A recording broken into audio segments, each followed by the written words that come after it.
In today's video, I'm going to teach you how to use HubSpot CRM for business. We'll move through the core areas you need to get up and running, keeping things simple, clear, and practical. Start by logging into your HubSpot account so you're on the main dashboard.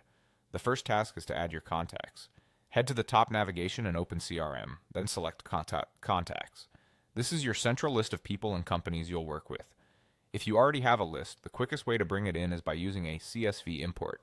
Before you upload, make sure your CSV has a clean header row and consistent fields like first name, last name, and email. Email is especially important because HubSpot uses it to prevent duplicates. During the import, you'll map your columns to HubSpot properties so everything lands in the right place. Take a moment to review the mapping summary before you confirm the import. A few extra minutes here saves cleanup later. With your contacts in place, move over to the marketing section. This is where you can create campaigns, which is a paid feature, as well as emails and forms.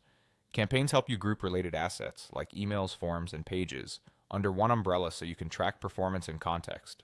If you're on a free plan, you may see that campaigns are locked, but you can still design and send marketing emails and build forms. When drafting emails, focus on clear subject lines and helpful content, and make sure you're sending to people who've given permission to receive marketing communication.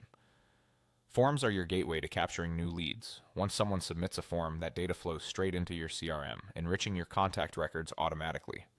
Next, head to the content section. Here you can build websites and landing pages using drag and drop editors and templates. Landing pages pair nicely with forms for promotions, downloads, or event signups. Keep your messaging specific, include a clear call to action, and preview pages on desktop and mobile before publishing. Some publishing options may require a paid plan, but you can still draft and design layouts to get the structure right. Finally, go to Automations and Open Workflows, which is a paid feature. Workflows let you automate follow-ups and internal processes based on triggers like form submissions or contact properties.